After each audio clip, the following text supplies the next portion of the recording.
valmis või? Loodame. Läks minna. Tere! Tere tulemast kuulama podcasti Mõjuaine. Nagu te näete, on minu vastas nüüd Jacob Rasmus Price.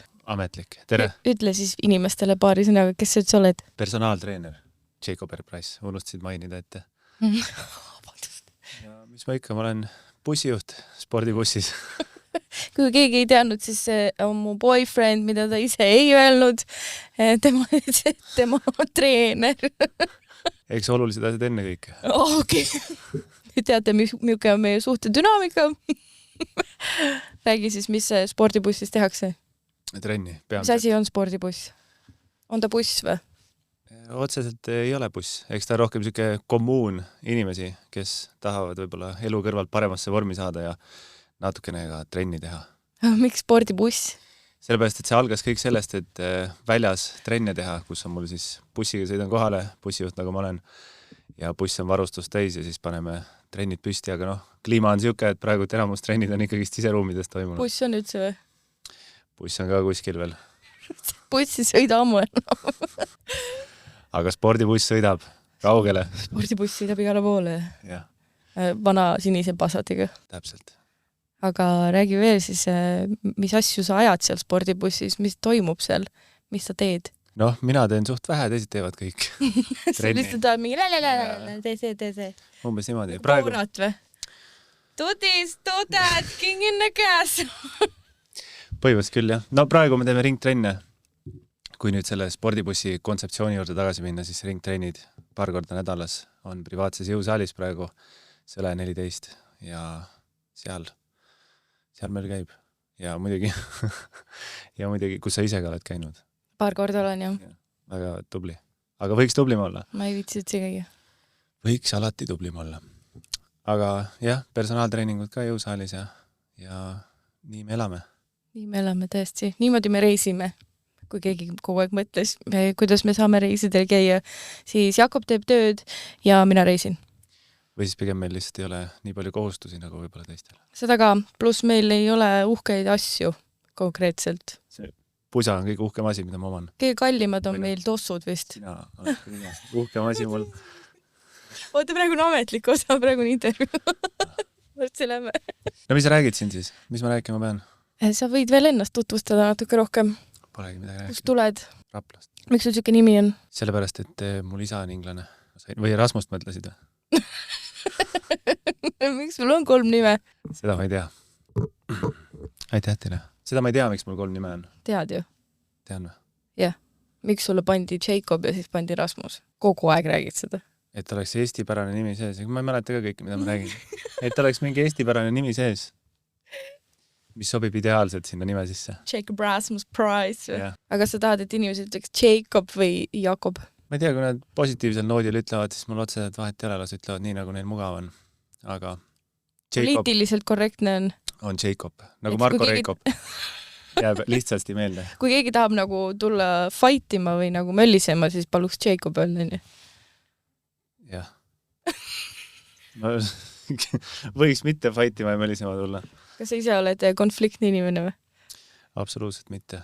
Aga kuidas sa tuled toime nende inimestega, kes TikTokis ütlevad, et põhimõtteliselt fuck you bitch? Ma ei tea, alguses oli ikka võib-olla natukene nõme, kui mingisuguseid kommentaare pannakse, aga lõppkokkuvõttes tavaliselt ikkagist on pigem neil midagi viga kui mul midagi viga, kui nad neid kommentaare panevad. Ja ilmselt on ka professionaalseid kommenteerijaid seal lihtsalt ka, kes ei olegi päris inimesed nende taga. Et sa mõtled nagu mingid trollid lihtsalt, kes käivadki möllisemas või? No pigem küll, jah. Millest on võib-olla siis alguses natukene raske võib-olla aru saada, sest isegi kui sa võib-olla ajuga saad, kaine mõistus saab aru sellest, et see inimene ei ole päris või see inimene ei pane seda päris kommentaari selleks, et sind päriselt solvata, siis ikkagist, kui sa näed seda solvangut või mida iganes, siis see ikka natukene mõjutab. Ja, läheb südamesse või? Enam mitte. Alguses küll natukene oli siuke demotiveeriv, et teed mingi video, siis saad mingi paar siukest lolli kommentaari, et kes sa oled ja kes sa oled. Ma saan aru ka, ega mu sportlik vorm võib-olla ei ole nii kõva nagu mõnel kulturistil, et ma võib-olla... See lihtsalt ütleb seda sellepärast, et ta ei käi palja torsoga nagu enamus treenerid, kes panevad neid aineid. et et jah, ma võib-olla näen välja rohkem nagu kellegi sportlik ema kui mõni kulturist, et siis võib-olla on, algusest tuli väga palju selliseid kommentaare, et kes ma üldse olen, et midagi targutada trenni kohta. Aga siis mingi hetk ma hakkasin mõtlema sellele, et selle eesmärk on ikkagist lõppkokkuvõttes teisi aidata ja üldjuhul see ikkagist aitab rohkemaid, kui solvab. See, et sul on tavaline keha või? Või no, sul ei ole tavaline, sa oled jumala pulgi ju. Need nõuanded. Fitness maailmas olen ma pigem kehvas vormis ju, kui vaadata fitness maailma. Tavamaailmas võib-olla... Aga ma mõtlen, et see nagu trennimaailm ja fitnessmaailm, kas need ei peaks nagu kaks eraldi asja olema või? Sellepärast, et fitnessis on ju hoopis teissugune lähenemine, põhimõtteliselt näljutamine, mingi hetk hästi palju söömine. Aga kui sa oled nagu tavainimene, kes tahab trennida, siis sa ei tee nendel printsiipidel seda ju. Ei muidugi, eks see sotsiaalmeedia ja kõik asjad on kõik need realistlikud. Sotsiaalmeedia on meile nii-öelda ebarealistlikud, siis mingisugused visioonid andnud, ebarealistlikud eesmärgid, millele me pürgime, mis tegelikult normaalse inimese jaoks, tavainimese jaoks, isegi kui oleks saavutatavad, siis enamus inimesi ei ole nõus ohverdama nii palju, et sellist vormi saavutada. Et pigem peakski keskenduma sellele, et sul on hea olla, mugav olla, jõuad ennast liigutada ja igast siuksed asjad. Lihtsalt nagu liigutamine ja normaalselt toitumine on ka nagu okei. Väga nagu okei. Tavainimene ei lähe ju, olgem reaalselt nagu fitness-dieedi peale, kui sind ei huvita nagu fitness, vaid sa tahaks lihtsalt elada tervisliku eluviisi. Muidugi, eks kui oleks nupp laua peal, mida saaks vajutada, et kõigil oleks six-pack ees, siis kõik vajutaksid seda, aga tegelikult kui on olukord selline, et kui palju sa peaksid tegema nende asjade jaoks, muidugi inimesed on erinevad, mõni inimesel on ilma trennitagi juba six-pack ees, aga suur osa inimestest ikkagist pigem ei ole nõus ohverdama nii palju asju, mida on vaja selleks, et nemad saaksid sellisesse vormi, nagu sotsiaalmeedia standard praegult on ja väga paljudel inimestel ei ole isegi seda geneetikat võib-olla, et olla siuke naturaalselt, seega väga paljud sotsiaalmeedias ka võib-olla kuskil suletud uste taga, kardinate taga tarbivad ka natukene kangemaid asju, mida... Osempikud või? Mis arvad sellest üldse? mina näiteks tahaks täiega Osempiku peale minna, sest ma olen nii laisk inimene. Aga tegelikult, mis mina kuulsin Osempiku kohta on see, et sa pead hästi väikese doosiga alustama, jõuad sinna tipphetke, siis sa saad sinna kaalu, kus sa oled ja siis peab maha tulema selle pealt ja trenni tegema hakkama ja päriselt toituma nagu toitusid siis, kui sa Osempiku ajal toitusid. Et jätkata seda nagu vormi, mis sul on.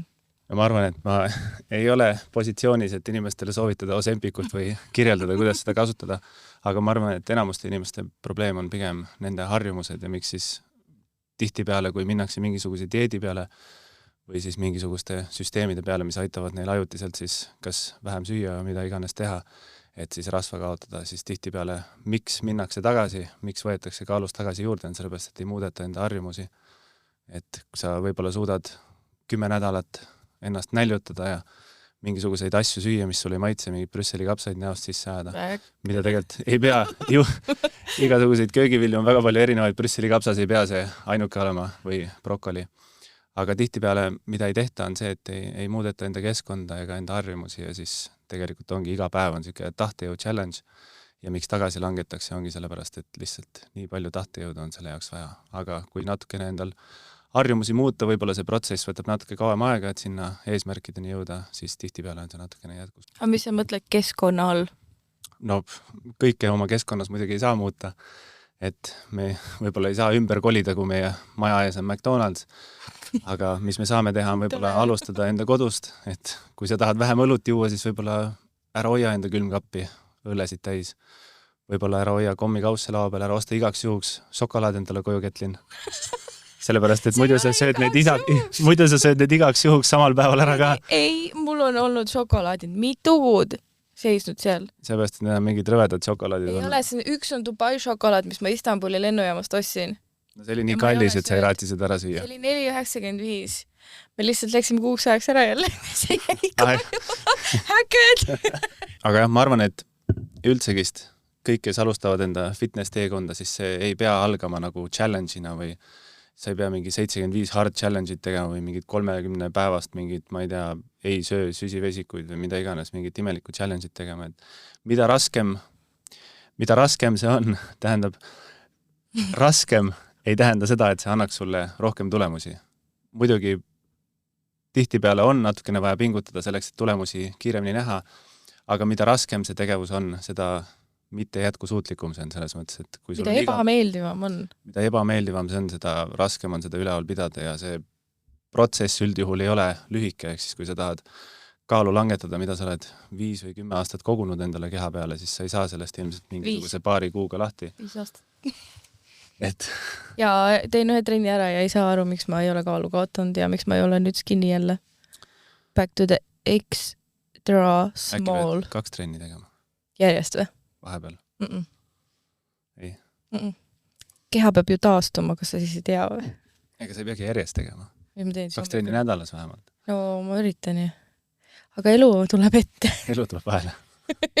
Sul on ju see programm elu kõrvalt paremasse vormi. Elu kõrvalt paremasse vormi, jah. See tähendabki seda, et enamustel inimestel, nad küll arvavad mingi hetk, kui neil on see nii-öelda valus hakkab, sellepärast, et tahaks paremasse vormi saada, siis nad arvavad, et nad on nõus kõike tegema selleks, et paremasse vormi saada, aga tihtipeale tegelikult enamus inimesi ei taha enda elu ohverdada selle nimel, et paremasse vormi saada, vaid pigem tahavad nad elu kõrvalt paremasse vormi saada minimaalse panusega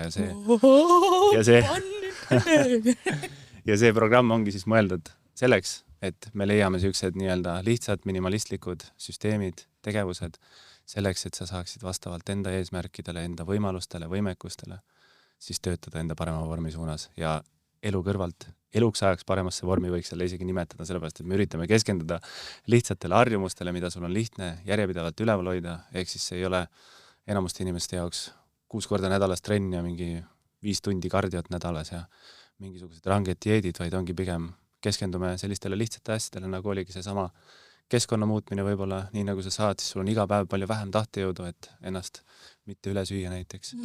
Ja trenni jaoks leiame mingisugused tegevus, mida sulle meeldivad teha. Sa ei pea minema kuskile välja jooksma 4 hommikul vihma kätte, kui sulle ei meeldi jooksmine. 5 AM club. Ei. Ainuke normaalne põhjus 4 hommikul ärkamiseks on see... Lennujaama minek. Või see, kui sa läksid 8 magama. Lennujaama minek. On ainuke põhjus, mis mina ärkan nii vana. Mina olen hästi öise graafiku peal. Ei, ma olen terve elu olnud. Või siis, kui sa teisid ajavendis. Ka võimalus. Nagu näiteks me olime Tais. Kuskil on ikka 4 hommikul, kui sa üles ärkad. Kuskil on ikka 5 õhtul, et saaks jooma hakata. Sa jood? Ei. Padilkaga võtnud juba pikka aega. Üle aasta vist. Väga tubli. Millal sa jätad joomise maha? Ma ei ütleks, et mu joomine selline probleem oleks, et ma peaks seda maha jätma. Mul ka ei olnud. No sul oli ikka päris kehva olla peale joomist ju. Aga sul on ka nüüd ju. Meil on mõlemad vanaks jäänud. Sa jõud 2 õlut, sul on järgmine päev paale. See on hea, sellepärast, et siis tekib õõrdumine selle joomise vastu. Ja siis ei peagi palju jooma. 2 õlut ei ole midagi. Siis saab 2 õllega ka selle pohmaka laksu kätte kaifida. Sest et seda oodatakse. Sest sellepärast juuaksegi. Sest et oleks see hea pohmakas. Jah. Et eks kasulikum on ikka mitte juua, aga paljude inimeste jaoks on see võib-olla ebarealistlik, et mitte üldse juua. Et siis vahepeal ehk siis sai käsi inimestel selle ära jätta mingi absoluutselt kõike, mis neile rõõmu pakub elus? No otseselt mina treenerina otseselt ei käsi kellelgi midagi teha, vaid pigem ma annan neile soovitusi, suunan neid ja nad ise otsustavad, mida nad teevad. Aga kas sa nagu natuke tagant kaurgitad või? Kui keegi ei ole, sul on see äpp, on ju, sa näed sealt, kas keegi on käinud trennis mingi aeg või ei ole, kui sa näed, et keegi ei ole mingi 2 päeva trennis käinud, kirjutad või? Eks ma ikka saadan vihaseid sõnumeid. Kobitrenni? Jah, petturid avalikuks sinna gruppi üles pildiga. Ei käinud täna trenni. Aga ei jah, ma arvan, et pool mu tööst võib-olla isegi personaaltreenerina nagu trennis kohapeal võib-olla esimesed kuud, kui käime regulaarselt trennis, siis tõesti on nagu abi vaja igasuguste tehnikate ja soorituste ja asjadega. Kuskilt maalt muutub see pigem selleks, et on sul lihtsalt keegi seal trennis olemas, kellega sa pead kokku saama, tekib see kohuse tunne. Ja ma arvan, et seal äpis ka nagu suur osa, ma teen inimesele kava valmisega, ta võiks sellest ju screenshoti teha ja uttu tõmmata sealt põhimõtteliselt. Muidugi mingi perioodi peale meil on vaja ikkagist kohandusi teha vastavalt siis progressile. Aga põhimõtteliselt suur osa sellest, ma arvan, pool on sellest see, et keegi teine jälgib sind või keegi teisele on sul mingisugune kokkulepe tehtud.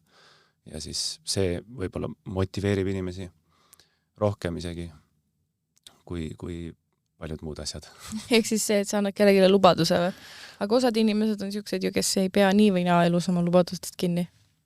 jah, no eks sealt tuleb see, et kui sa treeneril näiteks maksad, raha on väga suur motivaator paljude inimeste jaoks, et kui sa oled selle trenni ära maksnud, et siis suure tõenäosusega sa tuled ka kohale selle eest. Tundub küll, jah, ise küll nagu ei viskaks raha tuulde, aga nagu selles suhtes, et mina üksi trennis ei viitsi kunagi käia. Nagu see jõusaalis käimine üksinda kuidagi, aga siis, kui me aasta aega koos käisime, siis oli nagu timm, siis mul läks tervis nagu perse. Aga nüüd ma käin seal rühmatrennis. See rühmatrenn on lahe, sellepärast, et seal on nii palju inimesi, seal on nagu pull, vaata, et sa ei ole selle sama inimesega.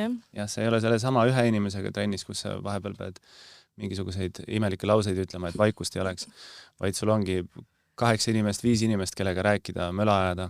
Ja ma arvan, et ega see inimene, kellega sa seal trennis kokku saad, ega see ei peagi treener alati olema, et see võib su mingisugune sõber olla, mis iganes oluline on lihtsalt see, et see sõber ei oleks samasugune nagu sina, kes iga siukse väikse väsimuse korral kirjutab sulle, et kuule, äkki täna lükkaks edasi ja siis sa vastad samamoodi, et oi, jaa, mul ka. Skoor, tegelikult no, see on midagi, mida ma teeks, kui keegi ütleks, et ma täna ei jaksa, siis ma mingi, ma ka ei jaksa. Jah, aga saad tema kaela jääda. Et te mõlemad ootate seda, et üks kirjutaks, et kuule, ärme lähe täna. Aga ma arvan jah, et kellegiga kokku saada. Ja noh, mida rohkem inimesi seal kokku saab, seda suurem see nagu lubaduste asi on, et selles mõttes see rühmatreening on nagu eriti lahe nagu just siukse pigem väiksema rühmaga, mitte siuksega, kus kõik kuskile klassiruumi ära haihtuvad, et sa ei pane tähelegi, et seda nohikut täna koolis ei ole, vaid pigem see, et sul on siuke väike punt, keda sa kõiki eesnime pidi tead minimaalselt ja siis sul tekibki see kohustus, et okei, ma pean täna minema, sest kõik on kohal. Sul oleks vaja äkki mingi süsteem nagu teha, kus näeb, kes on kirja pannud? Ilmselt küll, süsteemi oleks palju vaja teha, aga ma olen suht minimaalne IT-mees. Ja sa praegu vist natukene töötad kellegiga juba mingite Secret Project, jah. Sellest ma võin järgmine kord rääkida, sellest Secret Projectist. Või siis, kui see kunagi valmis saab. Ja kui on suht procrastinator selles suhtes, ta läheb natuke aega asjadega. Ma olen hea alustaja. Tasa ja targu, tark ei torma. Ja ma olen hea alustaja asjadena. Me mõlemad liigume natuke aeglasemalt. Meil ei ole seda success overnight. Jah, õppehälvega geenius.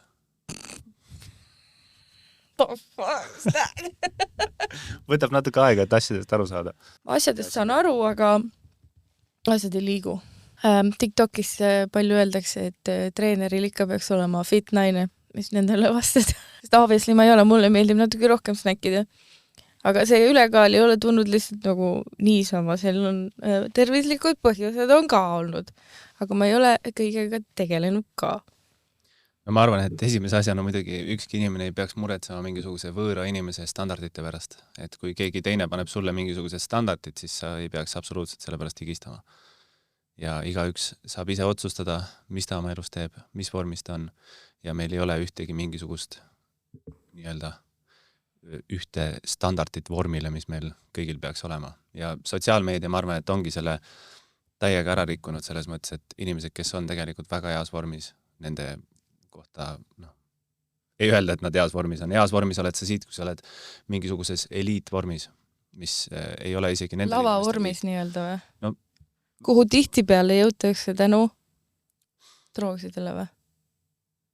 No, ega me ei saa ma ei taha uskuda, et need kõik suured lihasmassid ja asjad seal on lihtsalt inimene ise kasvatanud. Ei, ma arvan, et ikkagi pigem rohkem inimesi paneb kangemat kütust, kui me arvame ja tunnistavad, aga lisaks käib seal ka igasugune geneetika ja väga palju selles mõttes, isegi kui inimesed panevad kangemat kütust ja isegi kui neil on hea geneetika, siis tihtipeale nad peavad ikkagist vaeva ka selle nimel nägema. Et ei saa seda ka nagu, et see on niisugune triangle nagu. Et siis kõik inimesed ei ole nõus nii palju panustama sellesse. Inimestel on erinevad väärtused. Üks inimene on nõus kõik ohverdama, isegi oma tervise ohverdama selle nimel, et saada elu parimasse vormi. Aga mõni inimene tahaks lihtsalt elu kõrvalt paremasse vormi saada ja sellepärast meil ongi selline pakett. Ja sellepärast meil ongi selline pakett nagu elu kõrvalt paremasse vormi. Tänane saade on lihtsalt Jakob promotional stuff. Jah. Sa pead rohkem reklaamima siis ennast. Ei, aga nagu ma olen seda päris tihti saanud, et treeneri naine ja nii paks ja ülekaalus, miks treener ei tee midagi. Esiteks nagu mis ta peab kodus nagu sunniviisiliselt panema mingi kuskile trenni tegema või? Hakkab näljutama mind või? ma ei ole nii lihtne ka, kellele öelda, et teen nüüd seda. Ja mida rohkem sa ütleb mulle, et ma pean midagi tegema, seda vähem ma teen seda. Nii on, jah. Et sinna trenni, et isegi nagu selle trenniga tegelikult võttis ikka veits aega, et leida nagu trenn, mis sulle meeldib. Nagu see ongi ülioluline minu arust inimeste jaoks üldse, et leida nagu see trenn, mida sulle meeldib teha, et isegi kui paberil mingisugune teine trenn oleks ideaalsem, siis lõppkokkuvõttes, kui sa leiad selle trenni, mis sulle kõige rohkem meeldib, siis saab sellest ideaalne trenn, sellepärast et sa suudad seda järjepidevalt teha. Me ei taha järgmised 3 nädalat trenni teha, vaid me tahame elu lõpuni trenni teha. Ja me tahame trenni minna hea tujuga, siis me oleme nõus pingutama seal, siis me ei leia mingisuguseid lolle vabandusi, et sinna mitte minna. Ja siis me ka naudime seda protsessi, mis on nagu kõige olulisem selle juures. Seega, mis iganes inimestele meeldib sulle sumbatada või jõusaalis pumbata, mida iganes. Lõppkokkuvõttes kõik need asjad on trennid. Lihtsalt võib-olla mõne eesmärgi saavutamiseks, kui sa tahad kulturistiks saada ja lavale minna, siis võib-olla sumba jääb natukene lahjaks.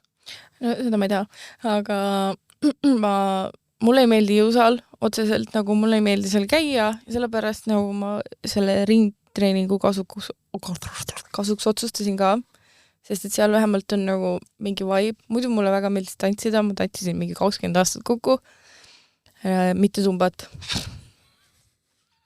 Proovisin zumbat ka, aga seal olid ainult mingi memmed, see natuke jäi minu jaoks nagu, ma ei tea, kas lahjaks või not my vibe. Võiks rohkem siuke pump, grab, go, hip-hop siis. Nogatsiga tants, jah? Nogatsiga tants, jah, nagu mul ikka kunagi kombeks oli, on ju. Jõusaali ma ei fiili, aga ainuke koht, kus ma nagu viitsin seda teha, on ringtrenn. Sest seal on teised ka, kes ei viitsi vahepeal.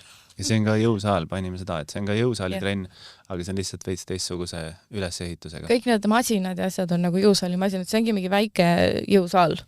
Ei ole niimoodi, et sa oled keset mingi võõrast rahvast ja teed seal.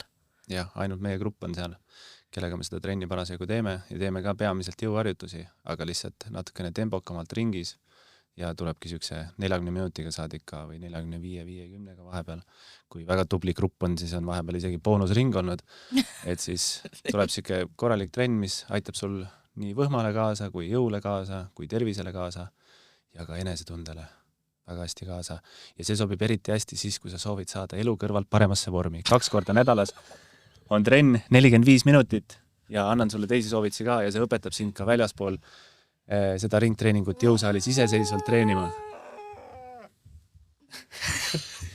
Jakob on täna terve päev siin rääkinud oma promotional voice'iga. Ta ei räägi muidu sellise häälega. Aga nüüd ta oleks nagu mingi... See on mu see seksikas hääl. Raadio hääl. Okay. Kui sa nii ütled. Ei tegelikult ma ei tea, mis hääl see on. Kus on ennast lihtsam vormis hoida Hispaanias või Tais? Spordibussis. Ja meil on ka selline pakett praegu. Ei tegelikult. Ma arvan, et sa oleks võinud, mis sa ütlesid, ainult Hispaania või Tai? Eesti oleks pidanud ka pakkuma. Ma arvan, et üks väga oluline faktor on suvi. Sellepärast, et talvel tahaks lihtsalt kodus istuda ja süüa. Väga paljud ma mõtlesin rohkem toidu poole pealt. Toidu poole pealt. Ma arvan, et Tai on üks lihtsamaid, sellepärast, et seal on ikka suht riiskana. Kas just lihtsalt riiskana, aga seal on ikka suht siuksed pigem normaalsemad toidud. Muidugi... Värsket on hästi palju. Puuviljad on nagu igal pool. Ja ei ole kallid.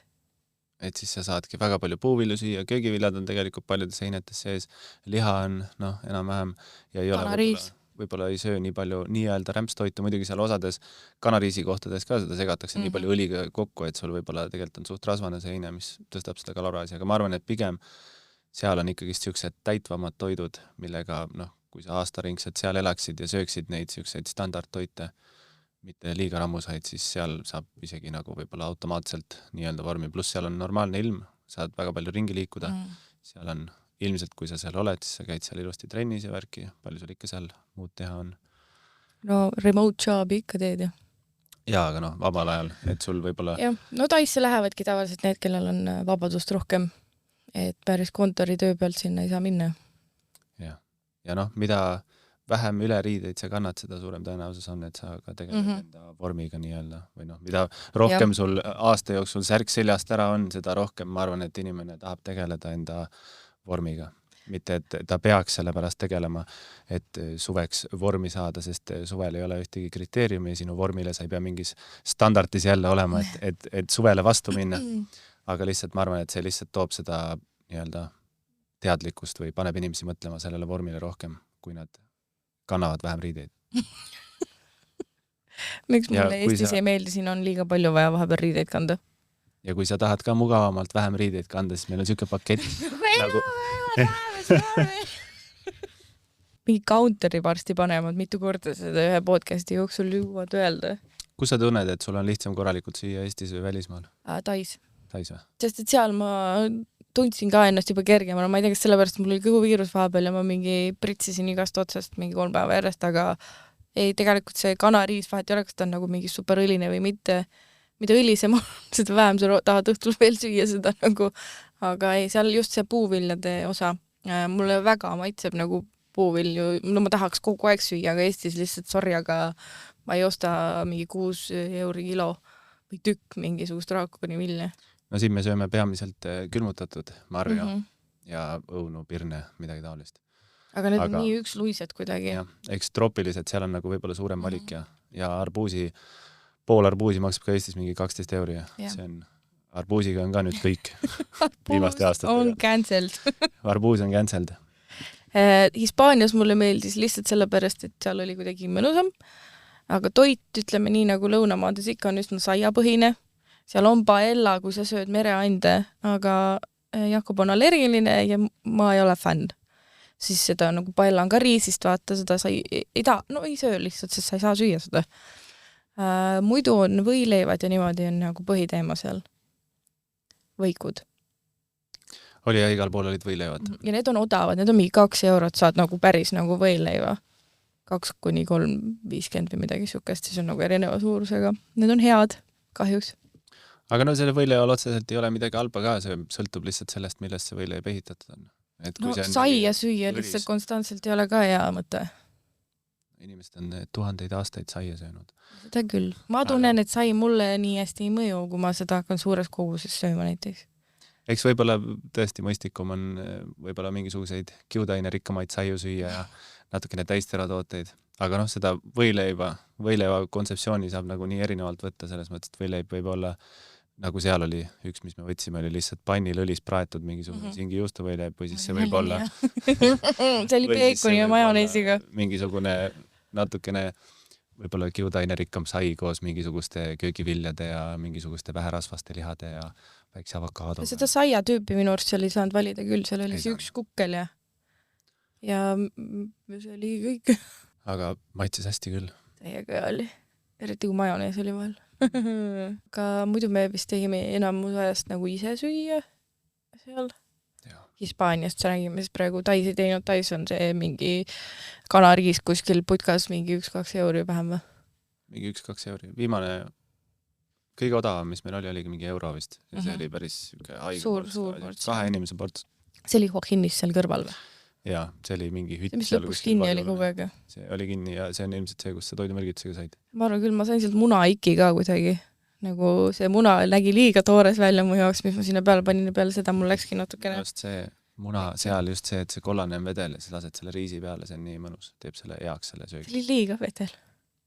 Aga enam ma ei taha seda muna sinna peale. Aga see me vist ei lähe uuesti praegu Taisse. Never say never. Tahaks ikka. Kuu aega seal tiksuda, päris tore. Täiega mõnus on.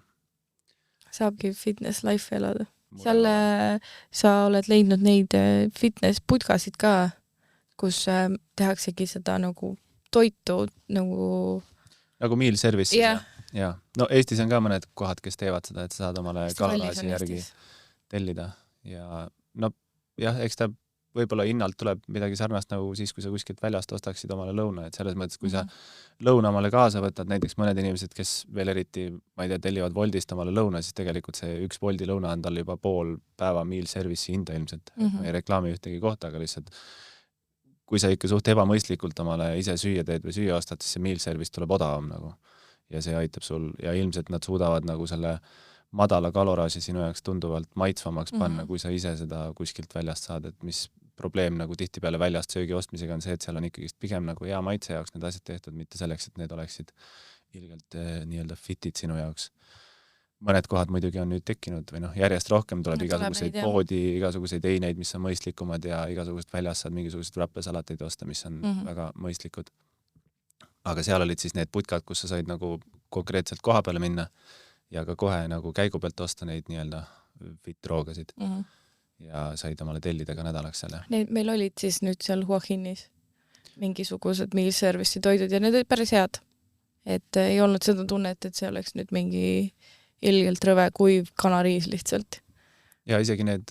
Päriselt sai makarone ka. Ja isegi need karrid, mis muidu on suht rammused, olid ka päris head. Et minu arust oli väga maitsev. Aga karri on ise muidu suure kaloraažiga või? Otseselt mitte lihtsalt, kuna seal kasutatakse seda kookoskoort või piima, siis see võib-olla annab natuke sellist rammusust sinna juurde, et see võib-olla ei ole väga kahjulik ega nagu midagi müstilist, et on ikkagi pigem täitev toit, aga kui koort lisada, siis lisad ka kaloraaži. Läheb kaloraaž ka. Hispaanias leidsid ka mingi putka või? Kust neid toite sai? Seal olid need poes valmis toidud, siis kas sügavkülmas või siis oli mingisugune fitness pood, mis müüs ka neid igasuguseid eineid siis. Need olid juba nagu valmis eined või? Nagu mikrokaiined põhimõtteliselt. Ei teinud nagu sulle värskelt koha peal, kui sa tahad? Ei, aga jõusaalis sees oli seal see, kus sa said jõusaalis sees, said burritot osta, siis seal jõusaali kassas. Et lähed siin nagu MyFitnessi kassasse, on see pöördvärav ja siis seal kassas see sama tädi, kes seal muidu sulle piletit annab, see sama tädi panni peal, jah, seal samas keset jõusaali panni peal lakses burritot, ma võtsin seda mingi sheigi värgid ja kohvi sai ja palju see burrito maksis seal? Mingi 4,5 äkki või? Okay. See oli mingi rapi suurune. Okay. Suht normaalne. Ja koha peal teeb ka. Minu lemmik Hispaanias oli see letus, mis me nüüd siis viimasel mingi nädalal avastasime või? Jaa, see oli väga hea, need wrappid olid. Seal oli kaloraažid ja asjad ka kõrvale märgitud ja said seal vahetada, kui midagi ei maitsenud. Need wrappid olid väga head, me võtsime ju lennujaama kaasa need veel. Eks sellel wrappiputkal, salatiputkal on nagu lihtne seda kaloraaži lisada, sellepärast, et need ei tee nagu käigu pealt seda sööki, vaid neil on need kõik ained on väljas ja siis nad doseerivad neid väikse lusikaga ja siis neil on väga lihtne seda süsteemi teha. Võib-olla mõnel restoranil kus sulle tellimuse peale tehakse, siis nagu kas kokk viitsib täpselt niimoodi neid kõiki asju. Ma arvan, et natuke ikka kõigub, aga samas võib-olla on neil ka need kindlad measurement. Ei, no ilmselt ikka, jah. Ma ei tea, ma olen pizzakokana töötanud korra, nädal aega. Ma ei tea üldse kokkabist midagi, as we all know, on ju. I suck. No aga, mis sa arvad, kuidas sul läks esimene podcast siis? Esimene podcast sinuga või? Very promotional oli sul see segment. Sina ise surusid mulle peale. Sa pidid üldse oma reisidest rääkima hakkama, mitte minust. Pidid sinust rääkima siin, mitte minust. Ei, sinust. Võtsin kohe, et me hakkame sinust rääkima. Kohe siis, kui me siia maha istusime ja käima panid. Jah, siis ma ütlesin, me räägime nädas elust. Muidu keegi ei tea äkki, kes sa oled, kuigi sa oled more famous kui mina. Tulle öeldakse tere tänava peale. Mille järgi sa mõõdad seda edu, jah, ma just tahtsin küsida. Tulle öeldakse tere tänava peale. No, viisakas on üldse tere. Hispaanias tunti ära ja... Viisakas on teistele inimestel. Hispaanias, jah, ka trepikojas inimesed ütlesid mulle tere. Hola! Nad on lihtsalt viisakas, nüüd ütleb kogu aeg. Aga jah, siis järgmine kord hakkame rääkima reisidest rohkem, ma arvan, mis me seal tegime, nii et tuleta meelde, mis sa kõik reisil tegid, nii Tais kui Hispaanias. Ja siis ma räägin Hispaania asjast ka rohkem. Sõin ja tegin trenni. Kõik. Vapustav. Pole vaja teist osa teha. Tööd tegin ka. Ta rääkis ära juba kõik. Tööd tegin ka, sellepärast, et mul on kliendid, kes on elu kõrvalt paremasse vormi paketis läbi minu äpi. Ma ei tea, kuhu ma vaatama pean sinna. Vaata, taas. Elu kõrvalt paremasse vormi, jacobairprice.com. Ja ta teeb online'is ka teile, et isegi kui teie olete ära Eestist, siis te saate temaga koos trenni teha. Ja kaldkriips ringtreening, kui tahad ringtrenni tulla. Aige promotional oli see, I'm so sorry. Siis saate Ketliniga koos trenni. Kule, näed, saate Ketliniga koos trenni tulla. Ketlin käib kolmapäeviti 18.30. Täna on kolmapäev, aga ta ei tule. Ma lähen kooli edasi. Ja siis laupäeviti kell 1. Hommikuti ma magan. Me paneme nüüd selle promotional asja kinni siin. Järgmine, kus proovime paremini. Bye! Pealt nägemiseni.